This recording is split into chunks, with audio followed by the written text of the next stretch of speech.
skids with lovers' rosy stain. A chance to find the phoenix for the flame. Yeah, a chance to die. Can we dance into the fire?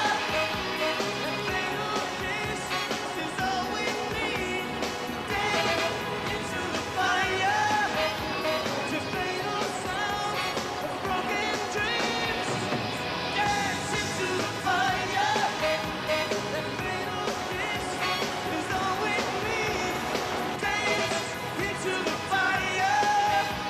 When all we see is the view to a kill. Yeah.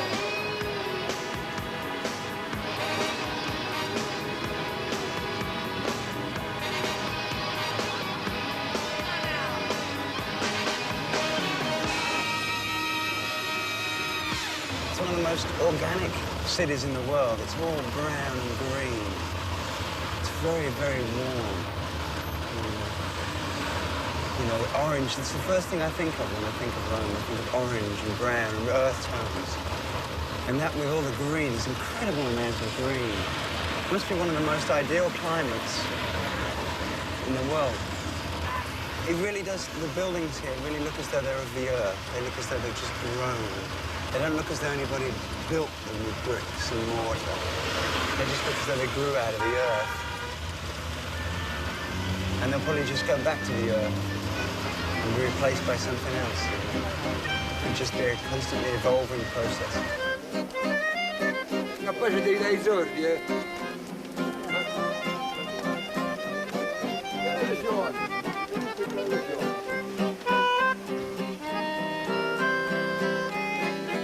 The thing about Rome is that things just sort of happen.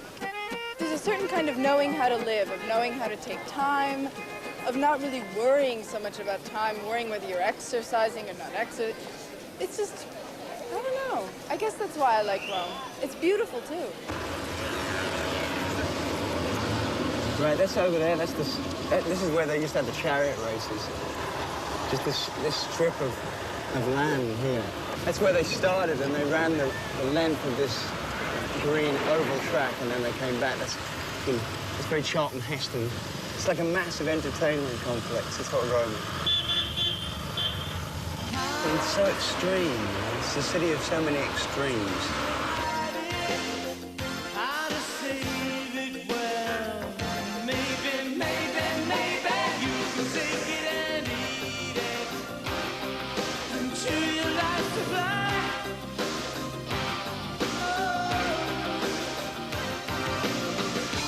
Where's the real life in your illusion? All the dark side, your powers in confusion.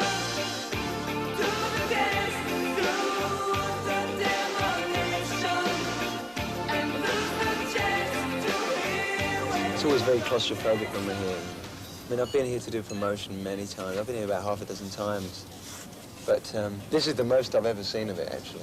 Well, it's sad, but at the same time, I kind of say, well, I'm going to come back here when I'm 50, you know, and write a book on this balcony. And nobody will bother me. And that'll be all right.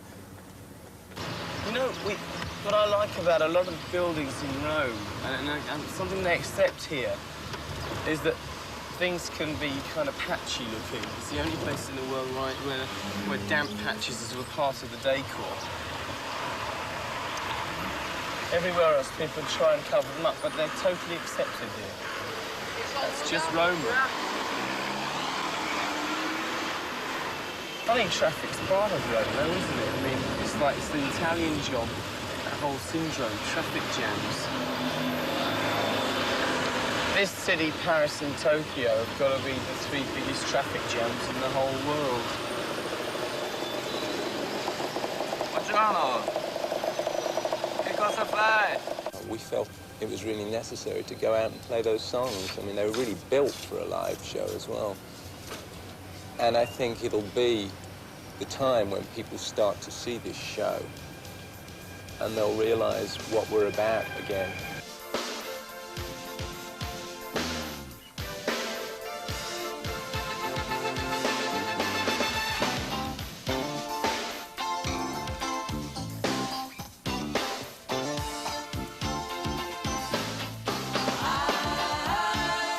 rehearsed in Los Angeles. And then we started in Japan. And then we've been doing Europe for 8 weeks, I think. 8 weeks, about. Going to be in the States for quite a long period of time, about 3 months.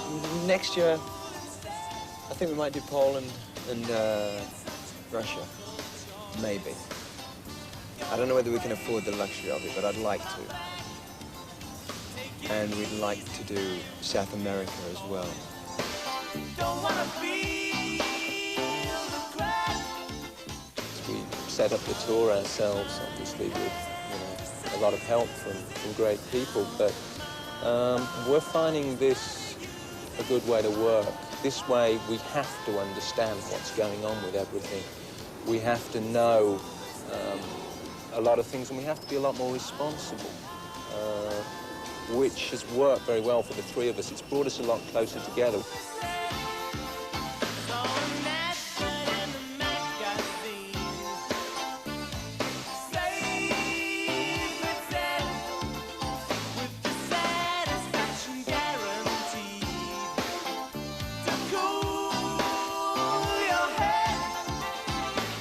I love being on tour. I love being out and having a focus for every day.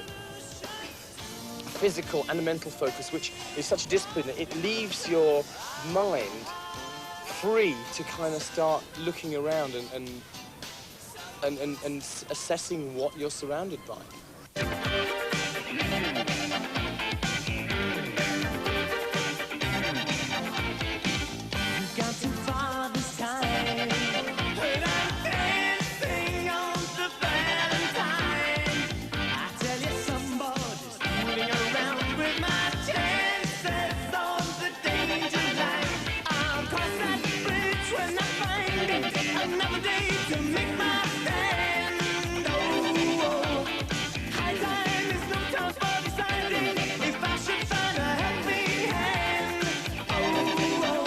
We've never played here before now. In fact, we were like media stars because we'd done an enormous amount of television shows and playback situations here. It was a television market. They have, at any one time, they had 30 television channels. And we never actually played any shows. I mean, having said that, we've never played any shows in most of Europe either.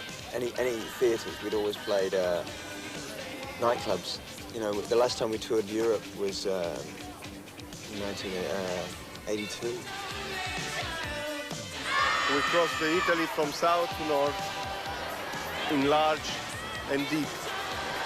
It's the first tour that the band does so extend, covering such a big territory. Stadium, you see, is dodgy. I'm in every concert from 9 o'clock, 8 o'clock in the morning, making sure that everything goes well, and I have to check it personally. The main problem is to think to the worst to make it not happen. My work is not really taking care of the artist, as you see, it's taking care of the audience. We were a little nervous that there might be, you know, some serious injury or something. But they, you know, they got into it. They were very cool. Actually, there was a lot of kids carried out, but no more than usual.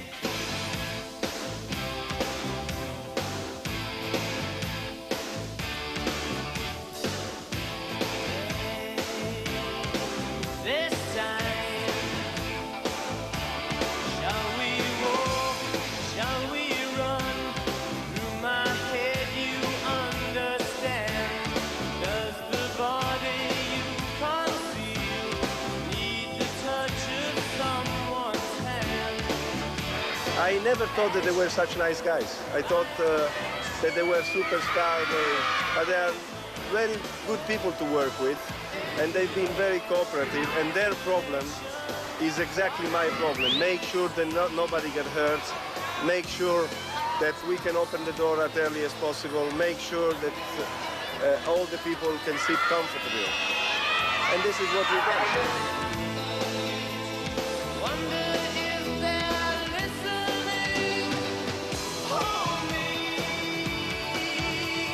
Lay your shame away.